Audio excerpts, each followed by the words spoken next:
Hello, everyone, and today on Discussing Fiction on LinkedIn, we are spotlighting Amitav Ghosh and his entire book repertoire.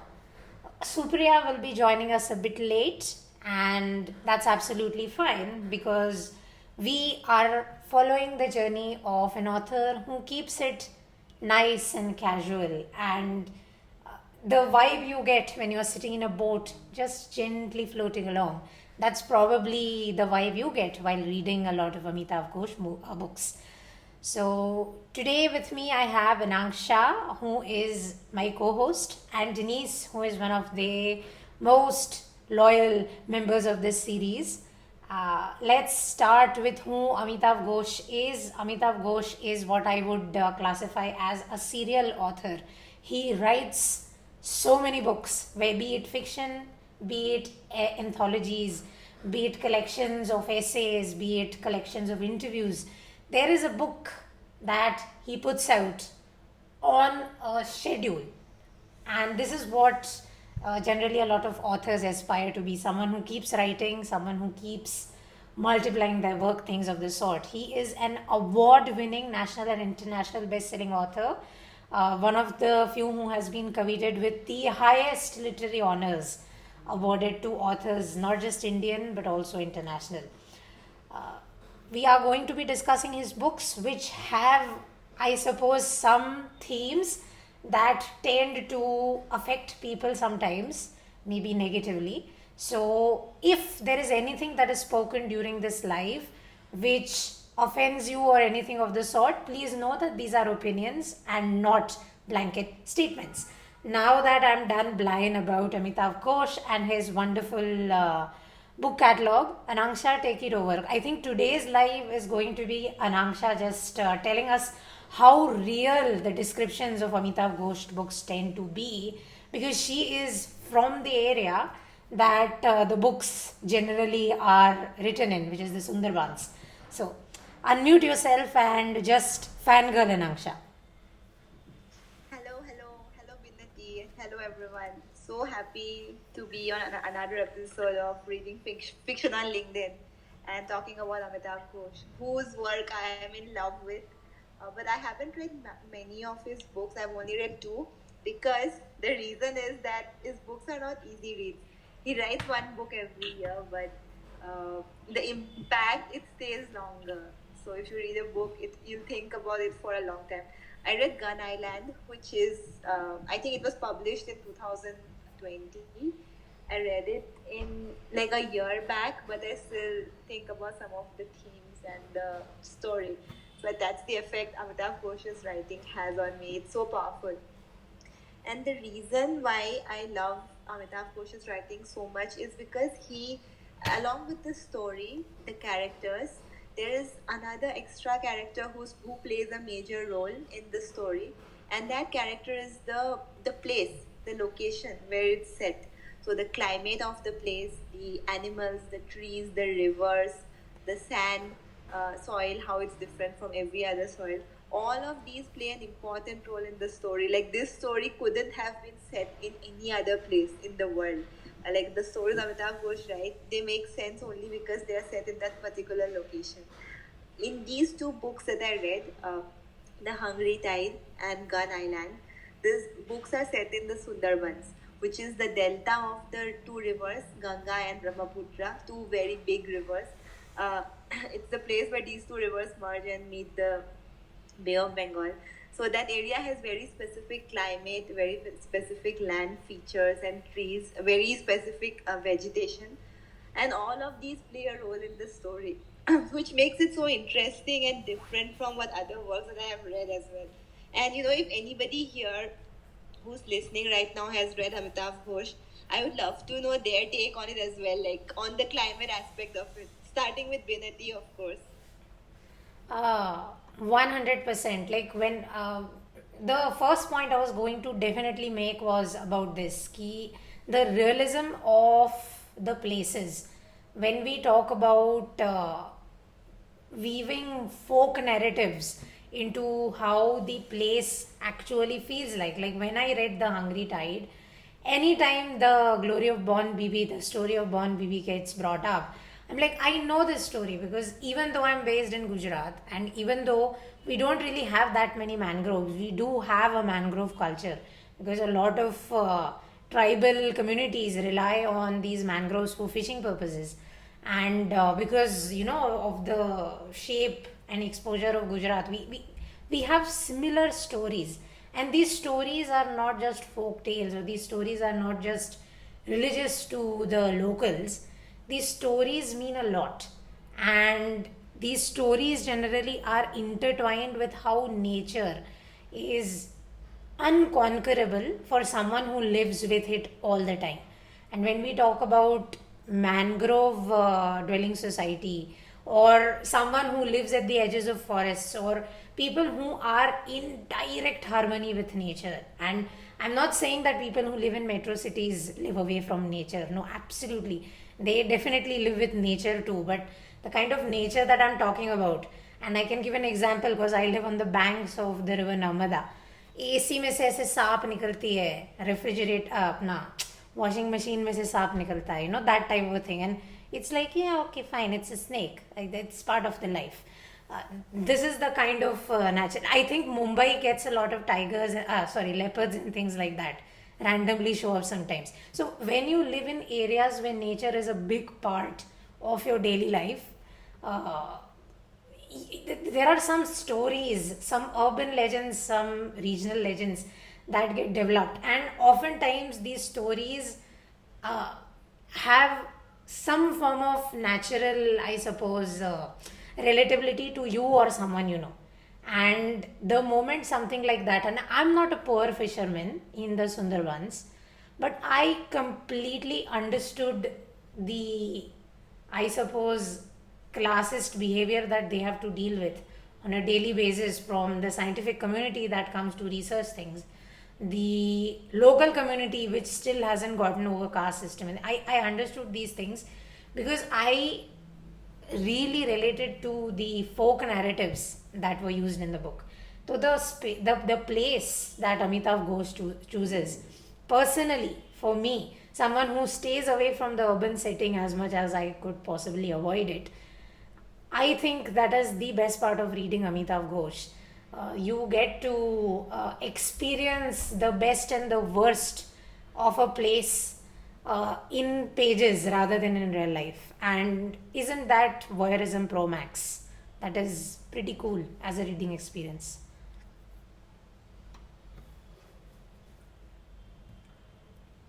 Why don't you share your takes on how Hungry Tide does the Sundarbans, Anaksha? Because I think you've seen the Sundarbans quite intimately, I might add, in terms of what living around places of this sort does to civilization.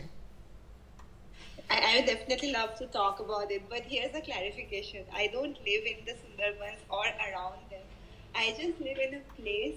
I mean, I spent 10 years of my life in a place in India where the language and the culture is close to the people in Bangladesh. And Sundarbans is a part of Bangladesh, right? So the language, the folklore, and the gods and the goddesses they pray, the names, these are all same.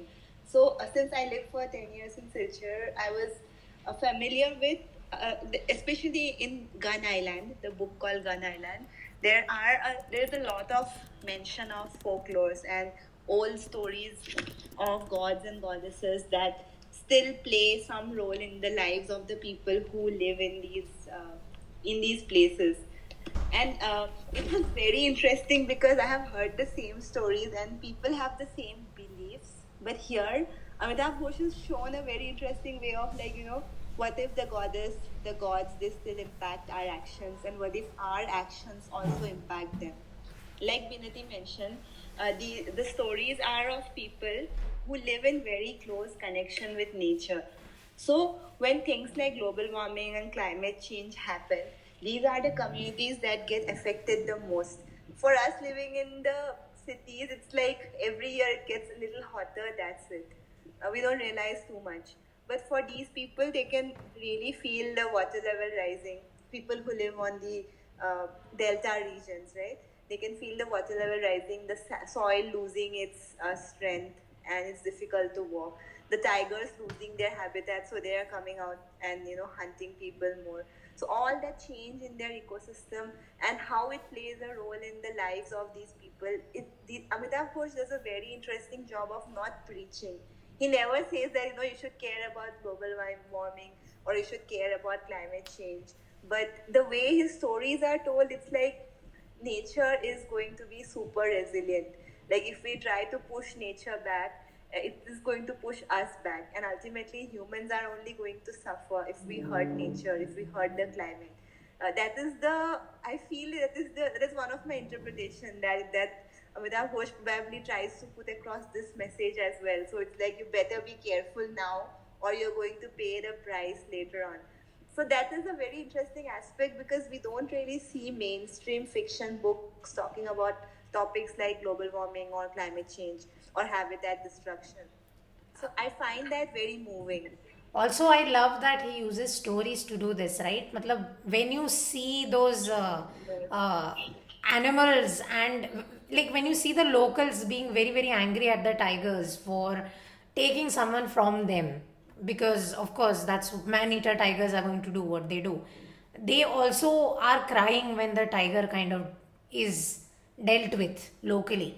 And this is one aspect of rural living that a lot of us don't get, right? Like uh, the love and the care and the overall क्या वो भाईचारा word जो हम use करते हैं right in everyday discourse that genuinely comes across when you go to these places, because I also live in, I used to live in tidal areas in a way, and there used to be crocodiles, like so many crocodiles I can't even, and everyone is angry that the crocodile comes and drags away their cattle, but they ensure that none of the crocodiles die. They report on the poachers. They leave out some chow for them, things of the sort. So this is something that is difficult to explain about rural living without a context of fiction, क्योंकि वो फिर लोगों को always lecture जैसा लगेगा.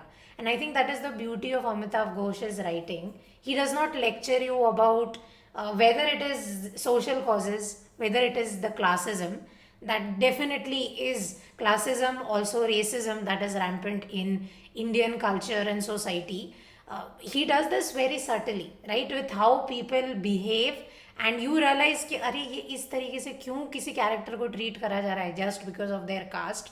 Not fair. So he uses this fictional context to make you come to these realizations that yes, we won't be affected by global warming directly क्योंकि हमारे पास AC है, heater है, we have nice houses that we live in which look like they'll be safe from any kind of a disaster.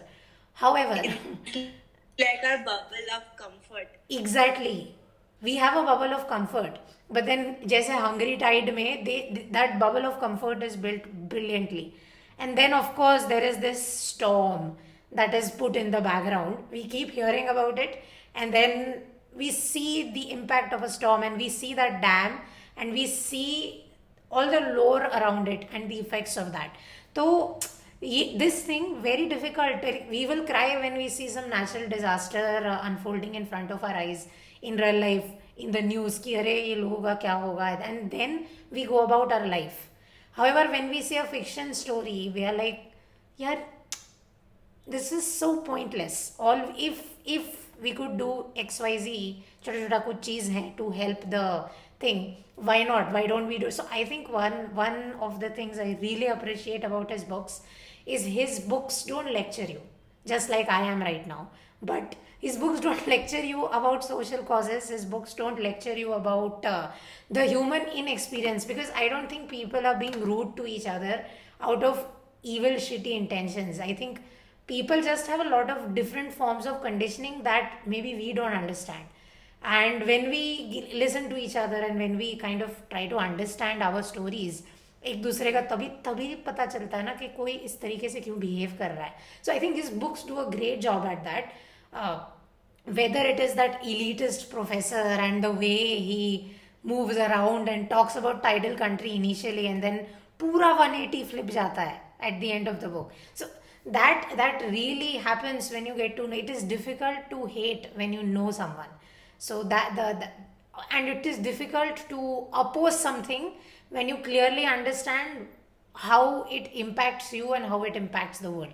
So I think his book does a great job at show don't tell, the social causes, whichever social cause he picks, whether it is partition, whether it is espionage, whether it is classism, whether it's global warming, all of these things, whatever he picks, he does such a great job. I think Circle of Reason ke andar, I think that is his first book. Circle of Reason, he kind of makes such wonderful and, in my opinion, such fresh opinions and takes on orphans and what really happens when orphans do get adopted. It's not as simple as अरे अच्छा घर मिल गया and life set. Your core identity as a person, like me and you, if we are not adopted, we know this is my father, this is my mother, this is where I come from. However, for someone who was abandoned for XYZ reasons at birth, the torture that it brings on to your self identity, because you don't know where you come from. So these things, when I will sit and cry in front of a camera and say I don't know where I come from and I don't feel like anyone understands me, you will feel sympathy for me, but then you will move on. You will not really think about it, you'll just empathize with me and you'll move on. However, Circle of Reason stays with you. It stays with you. It stayed with me for a really long time, because I never thought ki adoption has this angle also, or taking on an orphan in your life has this angle. And I think that is fiction writer doing their job very very well, which is getting you to think for yourself about whatever it is that is the subtext of the book. So yeah, and also will have you read Sea of Poppies in the Ibis trilogy, Anamsha? Because Riddhi loves that book and we definitely have to talk about it. Yeah, you should definitely talk about it. I haven't read, but I want to read. Maybe this would be a good motivation. Okay. Okay. So, Riddhi, do you want to come up and talk about Sea of Poppies? Yes, she does. Yay. This is why I love Riddhi. In case members of the audience are not following Riddhi Sharma, please go ahead and do that. You're going to love it. She's an adorable person who shares some of the most realist posts you will see on LinkedIn. So, not an influencer, but someone who will definitely influence your thoughts. Also, we have Mrinal showing up, of course. That's also someone you should definitely check out because she covers UGC in the realist way possible. So, Riddhi, now I'm muting myself and you can gush about Sea of Poppies. No, I think I want Sea of Poppies to be Mrinal's child. It's the book that she has read and she loves it. Acha, oh shit. I would want to deal with two concepts that have not been spoken about and are a very major theme for Amitav. But first, I would want Mrinal to talk about. Mrinal, I'm sorry. मैंने text में रिद्धि पढ़ा but थे आप. So sorry about that. Thank you so much, Riddhi. And thank you so much, Viniti. First of all, good evening, everyone. And, across the time zones, I could see people. But I'm so mad that it is just the 5th episode and have been missing this amazing audio sessions. I would make sure that, I shift my calendar and come on time. The only book that I have read, you folks know me for a long time. I'm not much of a book reader. That's what I like to believe. But the only book that I read is actually Sea of Poppies. And the name just clicked. I really liked it. The comparison that I'm going to make is like kind of like blasphemous being a Bengali. I think his Sea of Poppies reminded me of Satyajit Ray's one of the finest movies called Oshoni Sanket, which is actually about Bengal famine. And I feel like just like how Ghosh doesn't preach in his book, I think Ray doesn't preach in his movies. And the message still very subtly makes way in your life. And the one thing that actually stood out for me, especially in the book, is I am a hogger for historical fiction. And I think it was so masterfully done, especially in this book. I couldn't believe that, there were central characters for sure, that, there was if I remember correctly, there was this there was this bankrupt ruler, there was an opium trader, all those things, and still like there was so many other characters that keep getting like introduced in some ways or the other, and there was just like exploration of the world in ways that if you actually see and perceive world, we all are limited with the way we communicate, because sometimes we can't express, even in India, which is a very diverse land, we can't communicate, we don't understand cultural boundaries sometimes, our linguistic boundaries sometimes, and I think this novel or this book actually celebrates that aspect. So I think for me that stood very beautifully, and I think after the session I'm probably gonna add some books of Amitav Ghosh in parts. And I was just listening it with my husband, and he said that it was part of a trilogy. I had zero clue. It's a trilogy, Ibis trilogy. Yeah, so I didn't know that. So I think I'm gonna pick up the other two. So thank you so much for inviting me. Fantastic. I think something is up with LinkedIn Live today because both Riddhi and Anangsha are put. I have not booted you guys off the stage. Please raise your hands again so that I can pull you up. I don't know where Anangsha has gone. I think maybe some network connectivity issues. So if there is some issue with getting our audio and things of the sort, apologies, completely out of our control. Something is up today, it seems like, because even going live took the longest time.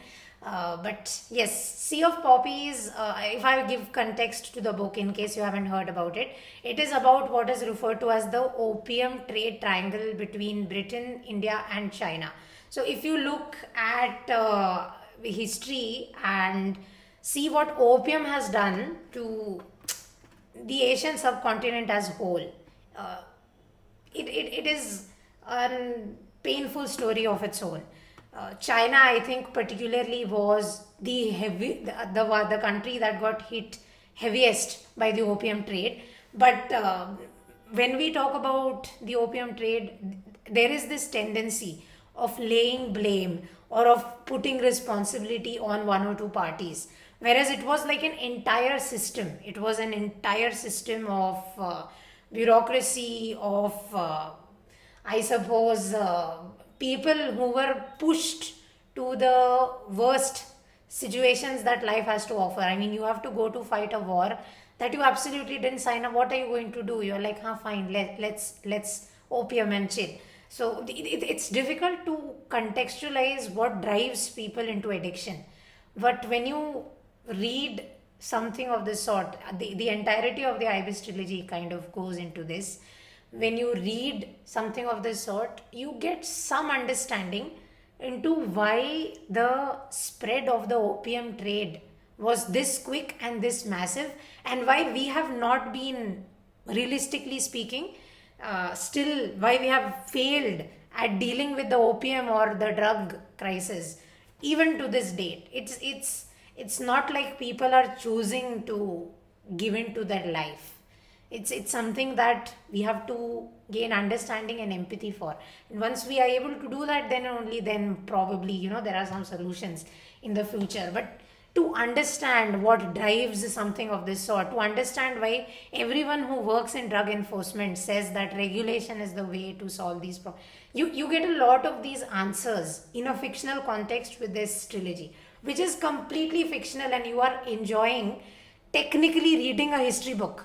Right? Just like how, it kicked Riddhi off again. I don't know what's up today.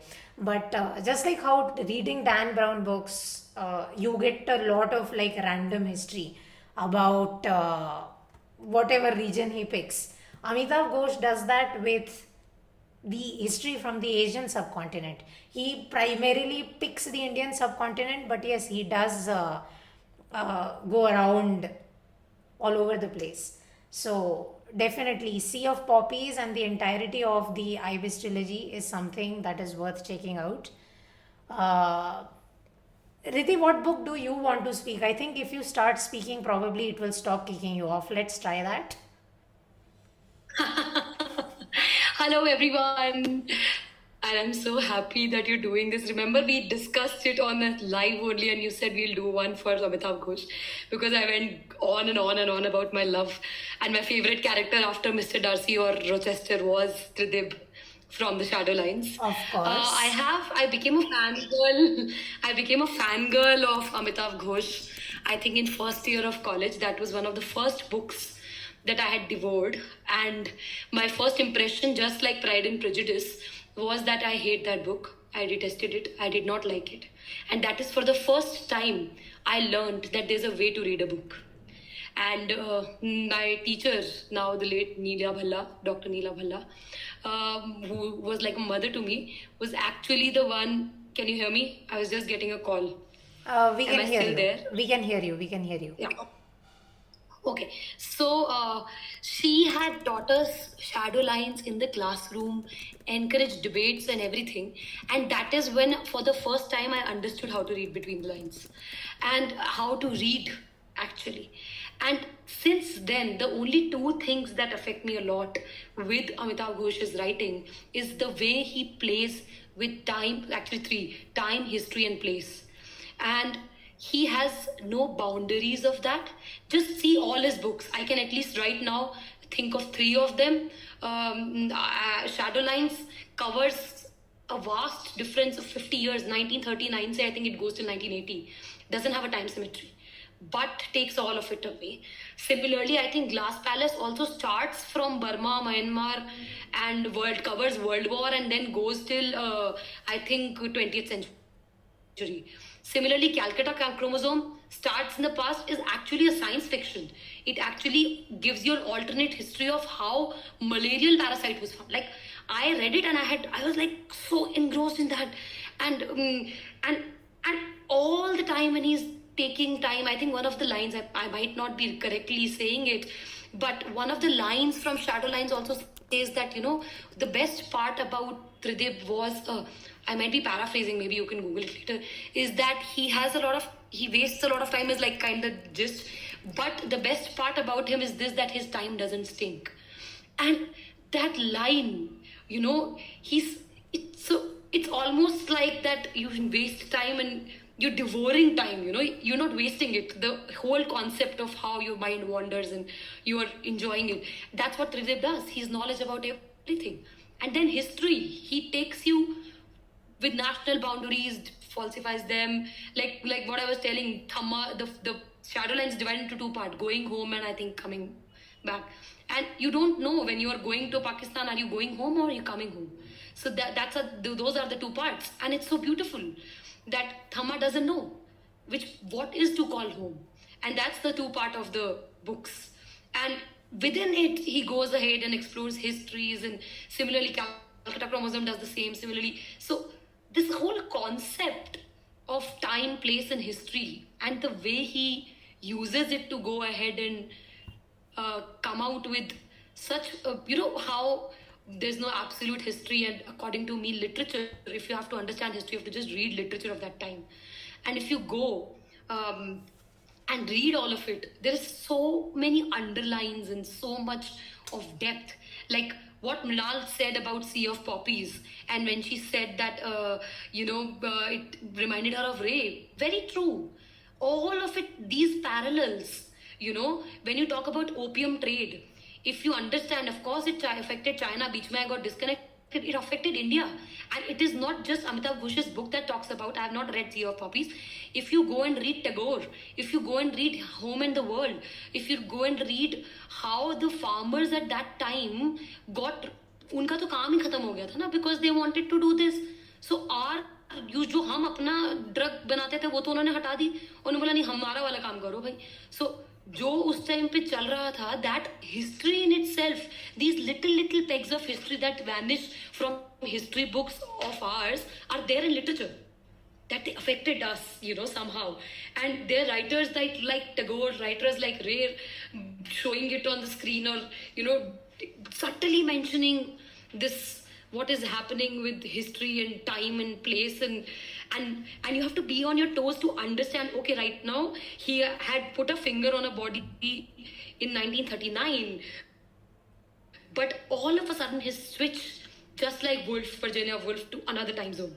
And that's the beauty, that you have to be on your toes. It's like ek scene miss hua to, and Netflix and chill also doesn't give me that thrill that Ghosh does.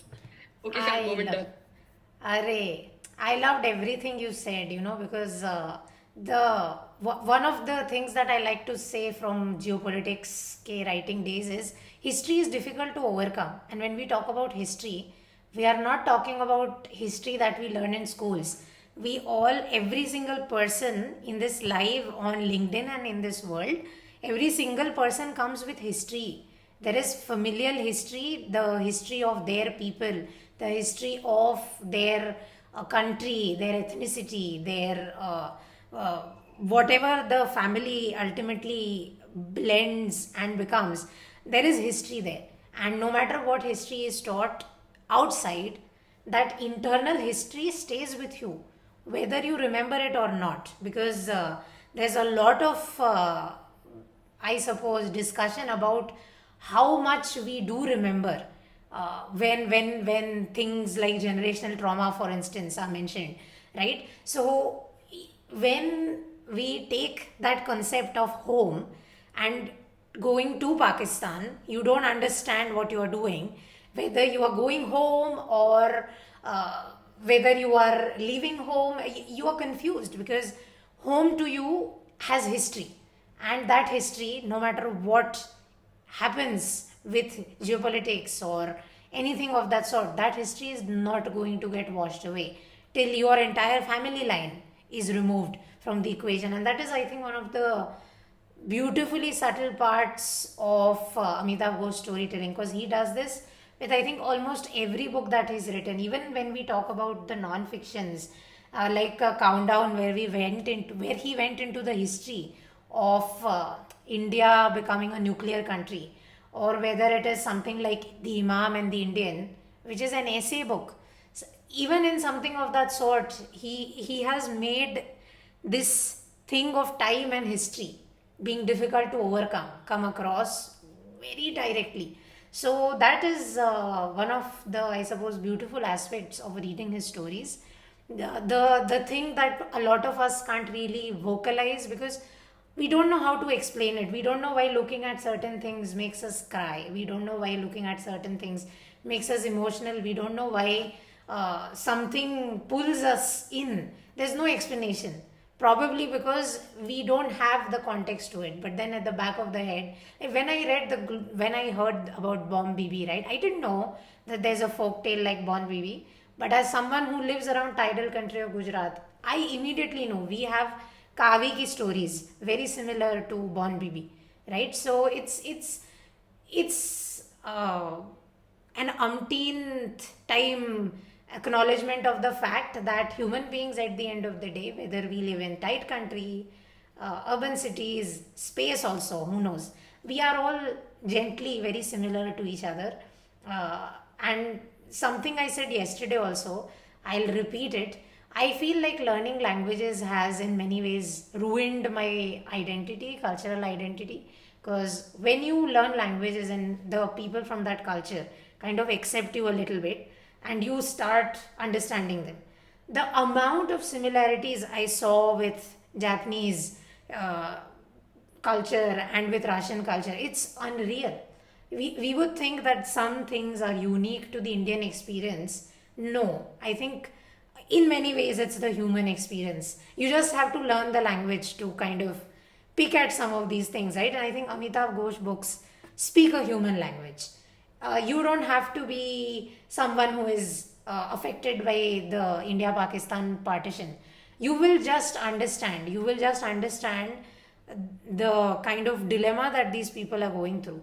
And you will just understand almost intrinsically, even if you are not Indian or Pakistani, ki what is the social cost that both of these countries have paid as a result of something of this sort, something that still does not have a resolution. It is not as simple as having the UN kind of draw lines. It is not as simple as politicians finally acting like decent human beings. It's much more complicated and much more emotional than that. So it's a distinct reminder of the human condition, I think, Amitav Ghosh books.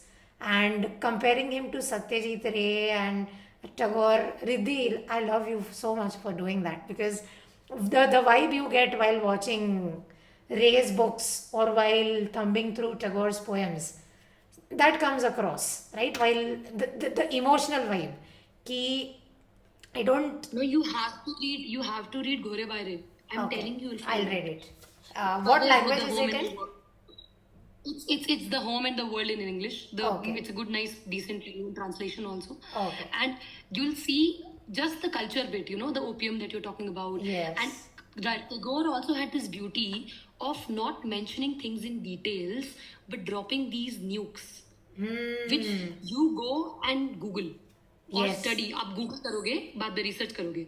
And also, I'm sorry I'm stopping you, but I found what I was talking about. Go ahead. So I'll just read. Can I please read an excerpt from the Shadow? Please do it. Really Please well. do it. This is a loving community that loves to read. Yeah. So basically, I don't think I'll have to give the context, but I'll tell you. The author is talking right now. The authorial voice, the narrator is talking, not the author. So my grandmother didn't approve of Tridib. He's a loafer and wastrel. I would sometimes hear her saying to my parents, he doesn't do any proper work, lives off his father's money. To me, she would only allow herself to say with a sardonic little twist of her mouth, I don't want to see you loafing about with Tridib. Tridib wastes his time. It didn't sound terrible, but in fact, my grandmother's usage there was nothing very much worse that could be said of anyone. For her, time was like a toothbrush.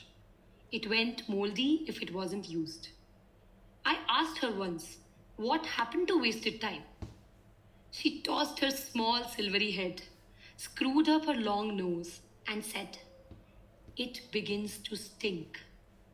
As for herself, she had been careful to rid our little flat of everything that might encourage us to let our time stink. No chessboard, nor any pack of cards ever came through our door. There was a battered Ludo set somewhere, but I was not allowed to play with it when I was ill. She didn't even approve of my mother listening to the afternoon radio play more than once a week. In our flat, all of us worked hard at whatever we did. My grandmother at her school mistress. I am at my homework. My mother at her housekeeping. My father at his job as a junior executive in company which dealt in vulcanized rubber. Our time wasn't given the slightest opportunity to grow moldy. That was why I loved to listen to Tridib.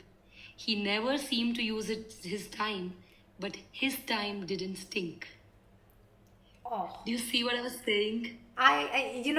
There's that gif, right? Are you in love? I am in love. This is it. This is it. When we talk about like good writing, I think this is it, right? Using that metaphor of brush turning moldy when it is not used, and then bringing in someone who likes to think, who likes to let their head wander. Oh, so brilliant. Thank you so much for sharing. I genuinely, Riddhi, I forgot this passage and I'm so ashamed कि मैं भूल गई ये passage. When you were saying, I didn't really have recall, and I'm so grateful that you made me remind, because I read this book years ago, and like it seems like my brain has gone moldy, because how could you forget something so profound and so real? I think there are so many of these passages in Shadowlines that it's okay. Yeah, so cool. So don't be hard on yourself. But this is something that whenever I'm feeling like, when I think of everything, and what I like is, the way he showcases the entire home. You could talk only about a page for hours. How today we talk about, remember that Tare Zameen Par song, Duniya Ka Nara Lage Raho? That's what his grandmother's Nara was. It's like a typical household scene that, don't waste time. Why are you playing? Why are you doing this? And then Tridib was the one who gave him that ladder to climb. There's places to go. He used to tell him about all the anecdotes, all adventures and everything.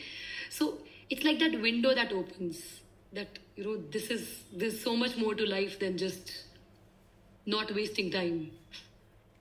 or rather savoring time, right? Because see, I think I know people who absolutely love working, and they're not saying this to be toxic influencers on LinkedIn. They genuinely love working, and you would see like their entire body language lights up when they are at their job. I've met people like this, given the kind of job that I do, and that is them savoring their time, right? If they spend a lot of time doing that, amazing.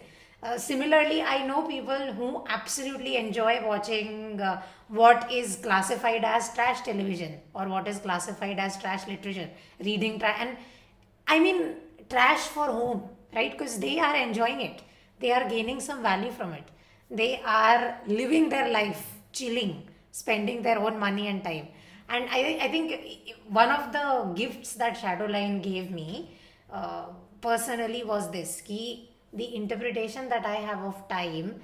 Because I was on this very stoic bend at that point in time, right? When I was around 19 or something, I read Meditations by Marcus Aurelius. And you want to try stoicism because, of course, when you are ambitious but you don't have any place to channelize that ambition, you kind of fall prey to a lot of philosophies. I think that is what happens. It happened to me at least. So I had kind of incorporated memento mori in my life, which is, oh, you're gonna die any point in time, so might as well do the thing that you were planning to do in the future right now, because अगर कल गिर गए तो क्या होगा. So I thought that that is like the best thing ever, and I will never have regrets or anything of the sort with life. And then I read Shadowlines because I was getting bored in college, and this book was available in the library. So I picked it up, and nobody else was taking it, so I was like, huh, I will read it. And then I took my time reading the book because it is a difficult book to read, in my opinion. Uh, I realized something then कि Totally difficult. है ना, yes, कि time जो है, time we use time like we use 500 रुपए का note, कि 500 रुपए का नोट है, इसमें पिज्ज़ा खानी है, इसमें साबुन लेना है, इसमें पानी, and it's like no, that's time is an entirely different entity. This is the gift that Shadowlines gave me. It made me realize the beauty, the destructive beauty of time, and how It's it is not linear. हाँ, For him, it's not linear. And even when we talk, it's not linear. Yeah. exactly. That's the beauty. When we talk to each other, for instance, amongst each other, we spend just doing puns, random puns on WhatsApp. We spend hours, right, doing the most absurd things, and it doesn't seem like it's wasted time because there was some creative output generated at the end of it. However, if we try to quantify it in, say, a LinkedIn post, people would be like, "Arey, these people to waste time." So, the gift of Shadowlines to me was, it made me understand that time is not this one thing that we are told it is. Time is multiple things, and time is different things to different people. So when you take someone's time, or when you give your time to someone else, ensure that there is intention behind it. So I think that taught me the power of, I suppose, carpe diem over memento mori, which is you seize the day rather than turn a day into something that has to yield some results. I think to a young person, having insights of that sort happen, because I will say this as many times as you want me to. I was so stupid when I was younger. I still am. But it was so much stupider when I was younger. And it is these books, it is these books that let you live vicariously through these characters and their experiences, that whatever it is that is being talked about in the book, you have multiplicative thoughts about it, which maybe impact the way you look at things in your life. So I think that is one of the beautiful aspects of Ghosh. I don't know where Riddhi has gone, but Anangsha, would you like to say something? Because we have 9 minutes to go, and we lost you for a little bit there. So anything you'd like to add, please go ahead. Actually, I was listening to your conversation. It was so good because I haven't read either of these books. So I am definitely going to read Shadowline first and then Sea of Poppies for sure, because this conversation inspired me to pick these books up. But like I mentioned, it's like not so easy to read Amitav Ghosh. And I just have a quote in mind, Vinati, when you were saying that, like reading philosophy when you don't have any way of channeling your ambition, memento mori and stuff. So I was reading this guide on Stoicism, and there was this line: "To read philosophy is to learn how to die." And that is so true, because all of philosophy is like, everything you read in philosophy is like basically teaching you how to die and how not to be upset or sad when you are dying and stuff. So yeah, that's a cool quote, though it's not related to Amitav Ghosh in any way. Yeah, I guess that's all that I have to say currently. Also, I think it maybe comes down to Amitav Ghosh, right? Because some characters do die in Ghosh's books. And, Oh yeah, है and ना? it's heartbreaking losing them. Like, you lose them at the most unexpected moments when you feel that, wow, this character has some chance for hope and something amazing is going to happen, and then they Yes. die, and it's so sad. Yeah, exactly. And I mean, as a writer, you can see that the setup is there. You can see that the क्या बोलते हैं अपना वो Chekhov's gun. You could see Yeah, the gun Chekhov's being gun. You're cocked. expecting. Yeah, you are Yeah. expecting, but then you don't know when the trigger will be pulled, right? So that is Yeah. good writing, I suppose. Ki you've It's seen the so gun is cocked, but you don't know where the bullet is coming from or when it is coming at you. Yeah, and you So know someone is going to die, and you know probably who is going to die, but even then it hurt so much because that character suddenly was having a good life for a change. oh my God, yes. I think you are referring to Hungry Times Brilliant here, writing. aren't you? Yes. Gosh, But I I love was it so so much. And I read upset. that book when I was in college, Vinati. I still remember it, like everything, almost everything, when I was reading Gun Island. So it's set in the same universe, the same people. It's like different story, but same. Some people are involved. So they talk about the characters, the events, and I was getting big flashbacks as if I had watched the movie, because it Yes. was, the writing was so vivid. It was there in my head, all the scenes and the conversations. It felt like these characters are my friends. Like I know them for 10 years, and now they have grown up and they are doing different work, different jobs and stuff. It's really nice. Agreed. Absolutely agreed. And I think this is one of those things that you'll all have to experience for yourself when you read his books, right? So if you are interested in checking out some of the best that Indian literary ecosystem has to offer, without a doubt, read Amitav Ghosh. I think Riddhi mentioned one of his books, Calcutta Chromosome. It actually is the work of Dr. Ronald Ross, and how the discovery of the malarial parasite helped heal a subcontinent. That's what I would say, because malaria still is, and the extent of how devastating malaria was, we forget, because it's so easy to kind of turn numbers into statistics and be like, yes, 1 million people died from malaria, fine. uh, we don't know anyone that this happened to, so it's not that dangerous. Malaria was a big problem that was facing post independence and pre independence India, and it was the work of a lot of scientific teams that ensured that that thing is dealt with, at least to the point that people don't die. So the book Calcutta Chromosome fictionalizes that entire, uh, I suppose, interaction. And when I see some people say that scientists are not cool, I'm like, you have not really seen scientists in action. And if you want to feel what living the scientist life probably has to offer, books of this sort, they will definitely intrigue you. So if I am to give you recommendations, there are so many: Circle of Reason, Shadow Lines, Kolkata Chromosome, The Glass Palace, Hungry Tide, Ibis Trilogy, Gun Island, Jungle Nama. All spectacular works of fiction that you could enjoy reading, but then you will also enjoy learning from, because he picks a topic, and that topic is so thoroughly researched, and that topic contains, I think, human stories and human, I suppose, interviews that went behind developing the narrative for these stories. you will feel like you are in that universe, so to speak. So these were fiction suggestions from my side, and for non-fiction, these are the only two I have read. But he has done way more. Uh, Countdown is such a fascinating take because a lot of the world right now doesn't understand why India is not going against Russia in the Ukraine crisis.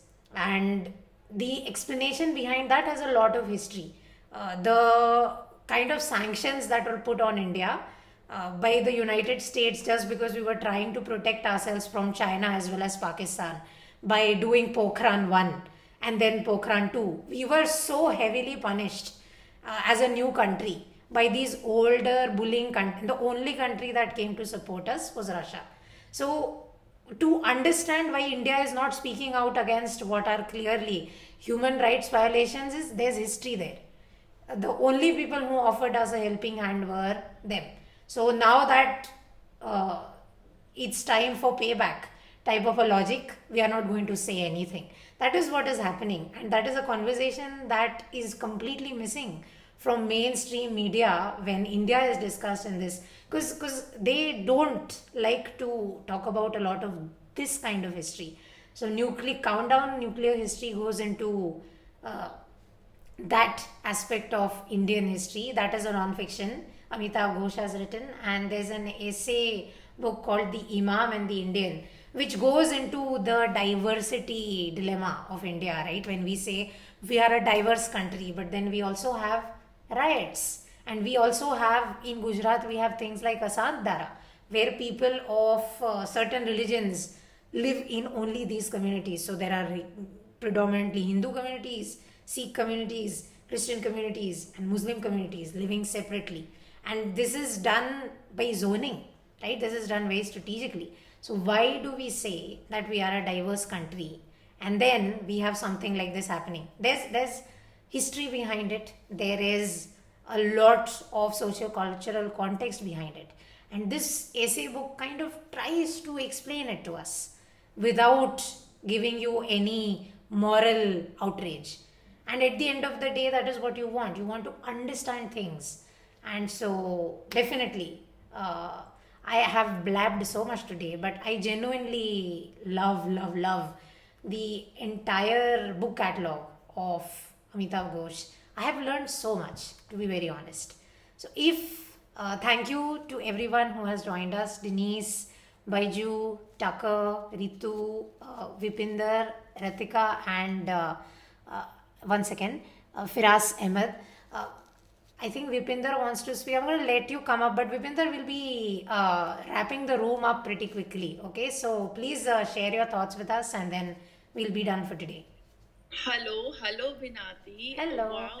Yeah, I actually joined little late, but really, I am just telling you, it was adding a great value to my knowledge. You are a charismatic leader, and I can say so much things take away. Just in 10 to 20 minutes, I was able to take a big round of applause to you, Vinati.